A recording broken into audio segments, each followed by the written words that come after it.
अस्सलाम वालेकुम। यहाँ से हम शुरू करते हैं। सुदूर या अंधेरियाना, इंग्लिश में गिडनेस करते हैं। सुदूर के लफ्ज़ी माने यानी लुगत में लिखा गया है बिनाई के, मुंतशिर और मुतहय्यर होने के, इसलिए इस मर्ज का नाम अलामत लाजिम के नाम पर रखा गया है। यानी इस मर्ज में ये जो बिनाई का मुंतशिर और मुतहय्यर हो जाना वो लाजिम है, ये एक अलामत है। और ये अगर नहीं होता है तो फिर सुदूर नहीं कहते हैं उसको। इसलिए लिखा है कि अगर वजह तस्मिया पूछे सुदूर की तो आप उसको लिख सकते हैं कि इसका नाम अलामत लाजिम के नाम पर रखा गया। अगर लिखा है गाहे यानी अच्छा, बिनाई का मतलब क्या होता है? देखने की कुवत, विजन, विजन। ठीक, शुक्रिया सर। गाहे इसी हालत में इसकी अकल भी गुम हो जाती है। अकल गुम होने का मतलब कि क्या, हमको बेसिकली अगर हम किसी चीज पे फोकस है, कोई काम कर रहे हैं, तो हम वो काम नहीं कर पाते ऐसी सूरत में, और फिर हमको या बैठ जाना पड़ता है या करना पड़ता है। सुदूर खदरी वो सुदूर है जो सर्द और इस खिल से पैदा होता है। ये वर्ड जो है सुदूर खदरी, ऐसा सुदूर जो सर्द और गलीज खिल से पैदा होता है, एक खास किस्म की है सुदूर खदरी, जो कि एग्जाम में पूछा हुआ है, मुझे याद आ रहा है। लास्ट ईयर हम जब क्वेश्चन बना रहे थे तो इस पे डिस्कशन हुआ था, सुदूर खदरी पे। ठीक है, लेकिन कब पूछा हुआ है वो जहन में नहीं आ रहा, लेकिन लगता है पूछा हुआ है। सुदूर खदरी वो सुदूर है जो सर्द और गलीज खिल से पैदा होता है। तो ये पॉइंट याद रखना है। नेक्स्ट है सुदूर मुअल्लिम। एक ही जगह लिख दिया है, इसलिए आपको याद रहेगा। अब मुझे समझ में आया कि अलग अलग होने की वजह से कई सारी चीज आपके जहन में नहीं आ पाती है। दोनों एक जगह लिखा हुआ है, सुदूर खदरी भी लिखा हुआ है, सुदूर मुअल्लिम भी लिखा हुआ है। यानी सुदूर के दो किस्म है, एक सुदूर खदरी जो कि अभी हम पढ़े, और यहाँ पर सुदूर मुअल्लिम वो सुदूर है जो चोट लगने से पैदा होता है। कभी कभी ऐसा भी होता है कि चोट लगने से क्या होता है, सर पूरा घूमने लगता है, आंखों के तले अंधेरा छा जाता है ना। यहाँ पर ये सुदूर मुअल्लिम है। मुअल्लिम के माने बेसिकली अलम से बना, अलम माने होता है दर्द। ठीक है, वो मुअल्लिम माने चोट, दर्द पहुंचाने वाला, मतलब वो हुआ। लेकिन यहाँ पर किसको बोलेंगे, जब चोट लगने से सुदूर पैदा हो तब उसको सुदूर मुअल्लिम बोलेंगे। क्लियर है? Yes sir. ठीक है। जालिनूस ने सुदूर और दवार में कुछ फर्क नहीं बताया। यानी जालिनूस के हिसाब से सुदूर और दवार दोनों मिलता जुलता इस्तेलाह है, दोनों मिलते जुलते मर्ज में से हैं, जबकि हम लोग दवार पीछे पढ़ चुके हैं, है ना। और यहाँ पर हम लोग सुदूर पढ़े हैं, तो थोड़ा सा डिफरेंस है दोनों में। राजी का कौल है कि दवार वो हालत है जिसमें इंसान अपने इर्द गिर्द की चीजों को घूमता हुआ देखता है, और सुदूर दवार के बाद पैदा होता है। अब भी कभी फील कर रहे होंगे, कभी किसी को चक्कर आया हो या आंखों तले अंधेरा छाया हो, तो दोनों दो चीजें, एक तो ये कि चक्कर आना, अपने चारों तरफ खड़े होते हैं और जब चक्कर आता है तो लगता है कि चारों तरफ तो कुछ घूम रही है, उस कैफियत को राजी ने अलग से दवार लिखा है। लेकिन आंखों के तले अंधेरा आना, उसको जो है सुदूर कहा गया है। और सुदूर के बारे में राजी का कौल कहना है ये दवार के बाद पैदा होता है, यानी जब सर घूमने लगता है तब आंखों के सामने अंधेरा छा जाता है। और ऑलमोस्ट दोनों एक साथ पैदा होता है, सुदूर और दवार अक्सर एक साथ पैदा हुआ करता है। आगे लिखा है, शायद कहते हैं कि एक हालत है जिसमें इंसान खड़ा होने से आंखों में अंधेरा पाता है और गिरने लगता है, और यह हालत दवार का मुकद्दमा है। दवार का मुकद्दमा का मतलब क्या हुआ, दवार से पहले आता है। लेकिन यहाँ पे लिखा सुदूर दवार के बाद पैदा होता है, यानी दवार पहले होता है फिर सुदूर आता है। लेकिन इनके हिसाब से ये इन्होंने लिखा है कि एक ऐसी हालत है, किसके बारे में लिखा है, सुदूर के बारे में, कि सुदूर एक ऐसी हालत है जिसमें इंसान खड़ा होने से, कभी कभी होता है कि खड़े खड़े अंधेरा छाता है, लेकिन कभी कभी ज्यादातर केसेस में देखे होंगे जब नीचे से बैठे हुए से या लेटे हुए से अचानक आदमी खड़ा होता है तो लगता है कि आंखों के सामने अंधेरा छा गया। वो कैफियत शेख के मुताबिक सुदूर है, और ऐसी सूरत में इंसान गिरने लगता है। और उन्होंने लिखा है आगे, ये हालत दवार का मुकद्दमा है। मुकद्दमा वर्ड जब भी कहीं पे आएगा, वो मुकद्दमा मुकद्दम से लिया गया है, प्रायर, पहले, है ना। हालत दवार का मुकद्दमा, दवार से सुदूर की वजह दिमागी हिस्स और दिमागी दिमागी कुआ का दिमागी बतून और दिमागी उरूक व मसालिक में अपनी तबई हरकत से रुक जाना है। तो समझिए क्या लिखा है, सुदूर क्यों होता है उसकी वजह हमें बताया है। एक लिखा है दिमागी हिस्स, दिमाग में जो हिस्स है जिससे हम किसी चीज को ऑब्जर्व करते हैं, देखते हैं, है ना वो। और दिमागी कुव्वत का दिमागी बतून और दिमागी उरूक व मसालिक में, यानी जो भी कुव्वत है जिससे हम देखते हैं, समझते, बूझते हैं, वो हिस्स का और उस कुव्वत का कहाँ पर, दिमागी बतून। दिमागी बतून बेसिकली हम लोग वेंट्रिकल्स को बोलते हैं। और दिमागी उरूक मसालिक, उरूक मसालिक क्या हुआ, जो ब्लड वेसल्स हैं वो। और मसालिक बनी जो रास्ते हैं वो, मसालिक बने वो रास्ते जिससे हिस्स आती जाती है उसमें, यानी तीनों जगह लिखा है, दिमागी बतून, दिमागी उरूक और दिमागी मसालिक में अपने तबई हरकत से रुक जाना है। जो भी हिस्स नॉर्मली अपने रास्ते से गुजर रही हो उसका सडन थोड़े देर के लिए अपने तबई हरकत से रुक जाना, यानी जो उसका नॉर्मल फिजियोलॉजिकल फंक्शन है उसका थोड़ी देर के लिए बंद हो जाना या रुक जाना ही जो है इसकी वजह बताई गई है यहाँ पर। ठीक है, इतनी सारी जो पॉइंट थी वो सुदूर के अंदर में इंपॉर्टेंट थी। आप लोग किताब में पूरा पढ़ेंगे और पढ़ करके उसमें से और कुछ अगर निकलता है आपको इंपॉर्टेंट तो उसको निकालने की कोशिश कीजिए, लेकिन इतना चीज जो है वो आपसे मिस नहीं होना चाहिए। नेक्स्ट टॉपिक है सुबात या नींद की बीमारी और बेहोशी। सुबात उसी को नींद की बीमारी भी लिखा है और उसी को बेहोशी भी लिखा गया है और उसी को इंग्लिश में कोमा भी लिखा गया है। क्या है भाई, सुबात के माने सोने के हैं, सोने मतलब नींद, है ना, नींद आने के हैं, लिहाजा इस मर्ज का नाम लाजिम के नाम पर रखा गया है। आगे बताया कि सुबात सख्त और गहरी नींद का नाम है जिसकी मुद्दत दराज होती है। इसको नींद की बीमारी और बेहोशी भी कहते हैं। इसको नींद की बीमारी और बेहोशी भी कहते हैं। आगे लिखा है कि सर अफ्यून के मुताबिक, सर अफ्यून कौन है, कोई हकीम है, तबीब है, कह रहा है कि उनके मुताबिक इस मर्ज को निस्यान मुरक्कब से दिमाग या दिमाग मा कातुखस मा जमूद भी कहते हैं। एक टर्म दे दिया गया है। सरफ्यून ने क्या कहा है, सुबात को ही कहा है सरफ्यून ने कि इस मर्ज को निस्यान मुरक्कब से दिमाग या दिमाग मा कातुखस भी कहते हैं। ठीक है, तो ये कुछ टर्म है उसको याद रखना है।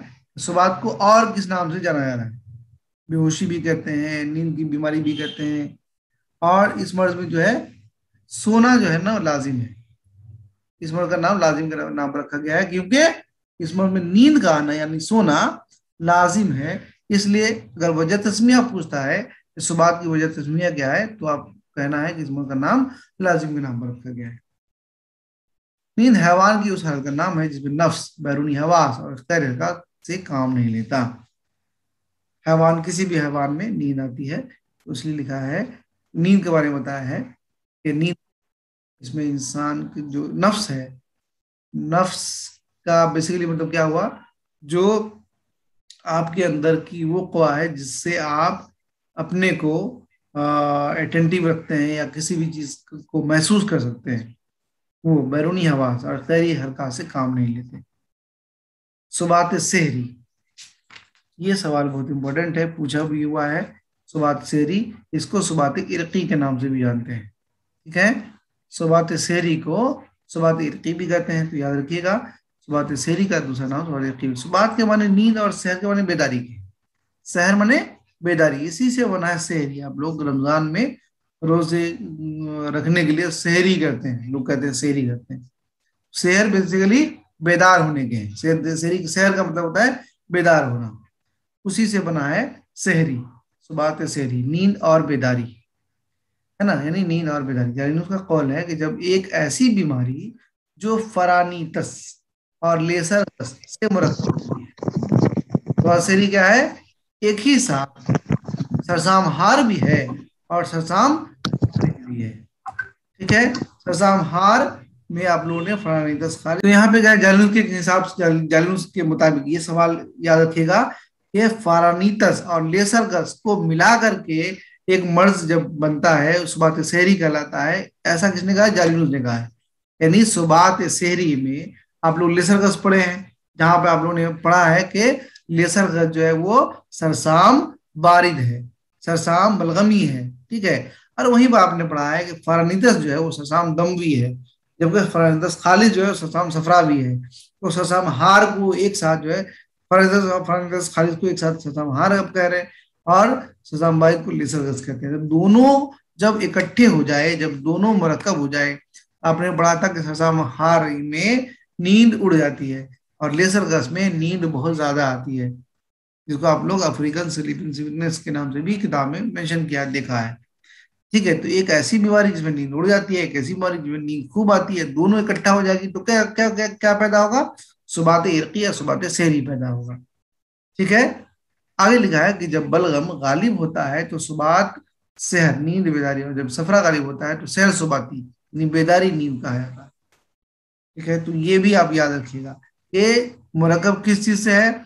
वो सफरा या खून, ठीक है, और बलगम या सौदा। लेकिन यहाँ पर दो चीज का जिक्र किया किताब में, एक बलगम का, दूसरा सफरा का जिक्र किया है, ठीक है।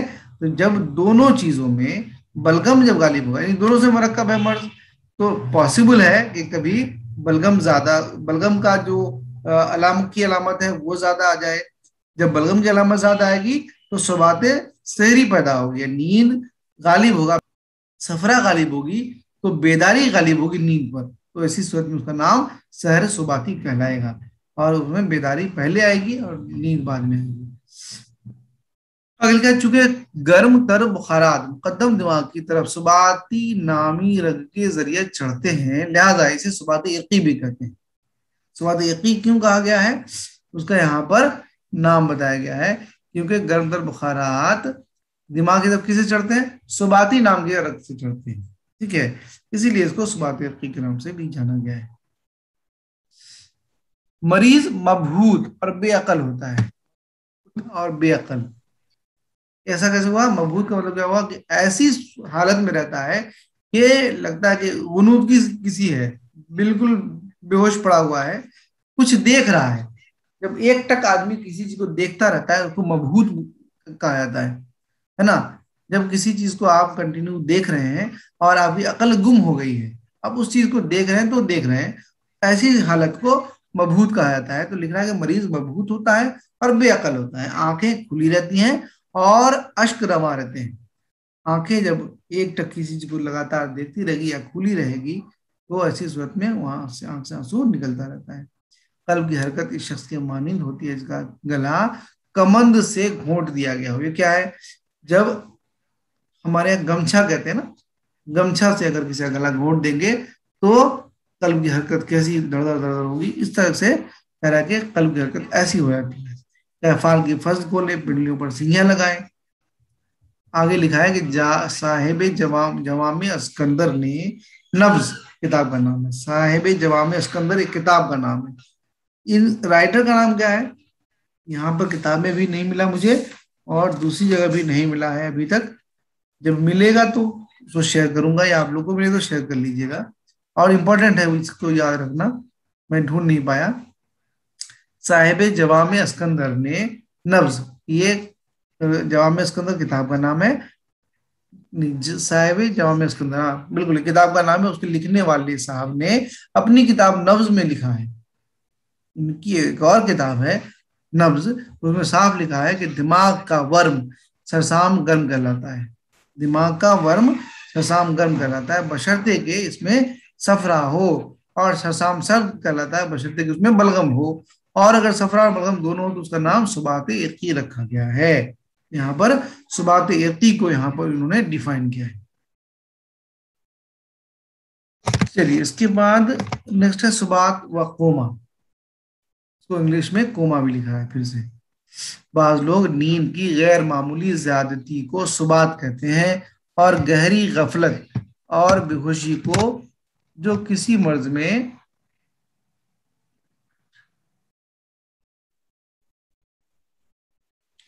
जो किसी मर्ज की वजह से या किसी चोट से लाक हो, कोमा कहलाता है। अतीबा कदीम के नजदीक दोनों एक दूसरे का मुतरादिफ है। सुबात और कोमा एक दूसरे का मुतरादिफ है, किसके नजदीक? अतीबा कदीम के नजदीक, ठीक है। खून की ज्यादती के सबब अगर ये मर्ज हो तो कनपट्टियों पर जोंके लगवाएं। कोमा में हिस्स हरकत और इदराक व शूर की सारी कुव्वतें बातिल हो जाती हैं, मगर तनफ्फुस और कल्ब के हरकत जारी रहते हैं। ये लाइन इंपॉर्टेंट है कि हिस्स हरकत, सेंसरी पार्ट और मोटर पार्ट दोनों खत्म हो जाती है ना। जिसकी वजह से आदमी ना कुछ रिस्पॉन्स कर पाता है और ना कुछ महसूस कर पाता है, और इदराक और शऊर की सारी कुव्वतें बातिल बातिल मतलब खत्म हो जाती हैं, मगर तनफ्फुस यानी और सर्कुलेटरी सिस्टम का अपना काम करता रहता है, जिससे मरीज उसी हालत में पड़ा रहता है। ठीक है, आगे लिखा है जमूद या शखूस, इसको कैटालेप्सी लिख रहा है ना। जमूद या शखूस क्या है भाई? ये अल्लामा समरकंदी के मुताबिक जमूद व शखूस सुबात की ही एक किस्म है। तो ये लाइन इंपॉर्टेंट इसलिए है कि अभी हम सुबात पढ़े हैं कोमा, लेकिन यहाँ पर जमूद को लिख रहा है कि ये सुबात की ही एक किस्म है। जब इसको हम जमूद देखेंगे तब बात और समझ में आएगी। आगे लिखा है कि जमूद के माने जम जाने के या अकड़ कर उसी हाल पर रह जाने के हैं, इसी लिहाज से इसका नाम लाजिम अलामत पर रखा गया है। जमूद की वजह तस्मिया क्या हो गई? लाजिम अलामत हो गई। ठीक है, अगली का जमूद ऐसी बीमारी है कि जब ये लाख होता है तो मरीज जिस हालत पर रहता है इसी हालत पर कायम रह जाता है। आप लोग बचपन में खेले होंगे स्टैचू, छोटे बच्चे जो आपस में रहते हैं तो खेलते हैं स्टैचू। मतलब हुआ कि जिसने कहा उसके अलावा जितने सुनने वाले हैं वहां पर सब अपनी हालत में रुक जाते हैं, स्टैचू जैसे बन जाते हैं। इस मर्ज में भी ऐसा ही होता है कि ये मर्ज जैसे ही किसी इंसान को लगता है तो मरीज जिस हालत में रहता है वो उसी हालत में रुक जाता है। ठीक है, और लिख रहा है कि ये मर्ज अचानक से पैदा होता है और इसी निस्बत से इस मर्ज को आखजा यानी पकड़ने वाला और मुद्रेका यानी पा लेने वाला और यूनानी में कातुखस यानी गिरफ्त करने वाला कहते हैं। यानी ये बीमारी जब अचानक से होती है तो मरीज जिस सूरत में है, जिस हालत में है उसी हालत में रह जाता है, और इसी की वजह से इसको आखजा भी कहते हैं, मुद्रका भी कहते हैं और कातुखस यूनानी में कातुखस भी कहते हैं। तो एक ही मर्ज का नाम और भी है, तो याद रखिएगा जो जमूद है वही आखजा है, वही मुद्रका है, वही कातुखस है। तो इससे सवाल पूछा जाता है कि इनमें से इनके इसके मुतरादिफ कौन कौन से हैं। ठीक है, आगे है शखूस। हमने जमूद पढ़ा, ये पूरे जिस्म की बात हो रही थी। शखूस में क्या है? आंखों के पथरा जाने के को इस कहा जाता है। शखूस के माने आंखों के पथरा जाने के हैं, इसमें आंखें खुली रह जाती हैं और बिल्कुल भी नहीं झपकती, इसी लिहाज से इस मर्ज का नाम लाजिम अलामत पर रखा गया है। तो शखूस का नाम भी की वजह से भी लाजिम अलामत पर रखी गई है। चलिए, तो जमूद हमने देखा पूरे जिस्म को एक जैसी सूरत में रुक जाने का नाम जमूद है, जम जाने का नाम जमूद है। अशखूस आंखों के मतलब एक सूरत एक हालत में रुक खुली रह जाने का नाम शखूस है। जमूद और शखूस आमतौर से साथ साथ हो सकता है और ये दोनों सूरत सुबाद और कुमा में अभी आप देख चुके हैं, तो इसीलिए कहा जाता है कि सुबाद और कुमा की एक किस्म में से जमूद और शखूस हुआ करती है। नफीस के मुताबिक जमूद और शखूस को सुबात की किस्म कहना दुरुस्त नहीं। इन्होंने साफ तौर से लिख दिया है कि जमूद और शखूस जो है वो सुबात की किस्म नहीं है। आगे लिखा है इसका सबब वो सुद्दा है जो मुअख्खर दिमाग के बतून में पैदा होता है। ये सुद्दा सर्द, खुश्क और गलीज खिल से पैदा होता है। अगर सबब पूछे कोई कि भाई जमूद और शखूस का सबब क्या है, तो बताना होगा कि ये सर्द, खुश्क और गलीज खिल से पैदा होता है। ऐसा किसने कहा था? समरकंदी ने कहा। आगे लिखा है जमूद और सुबात में फर्क क्या है? कि सुबात में आंखें बंद रहती हैं और जमूद में क्योंकि शखूस भी पाया जाता है आंखें खुली रहती हैं। जमूद और सुदर खदरी में फर्क क्या है? कि सुदर खदरी में पहले दौरान सर होता है। सुदर खदरी में पहले दौरान सर होता है, फिर आदमी गिर जाता है, एक जैसी सूरत बन जाती है, लेकिन पहले चक्कर आकर के गिरता है। और जमूद में चक्कर नहीं आता, वो जिस हालत में उस हालत में रह जाता है। जमूद और सक्ता में फर्क क्या है कि जमूद के मरीज के हलक में कोई शय नहीं उतरती, यानी आजा में बिल्कुल आ, आजा लगातार कॉन्ट्रेक्शन की हालत में रह जाता है, ठीक है, और जिसकी वजह से कोई भी चीज अंदर नहीं जा पाती। जमूद और ससा में फर्क यह है कि इसके साथ बुखार नहीं होता। तो ये अलग अलग अमराज जिससे जमूद में मवासलत पाई जा सकती है या मिलता जुलता हो सकता है, उससे दोनों की तफरीक बता दी गई है, जमूद और सुबात की, जमूद और सदर की, जमूद और सक्ता की, जमूद और सरसाम की। हम इस टॉपिक को यहीं पर ख़त्म करते हैं और इंशाल्लाह सहरिया बेदारी अगली क्लास में पढ़ेंगे।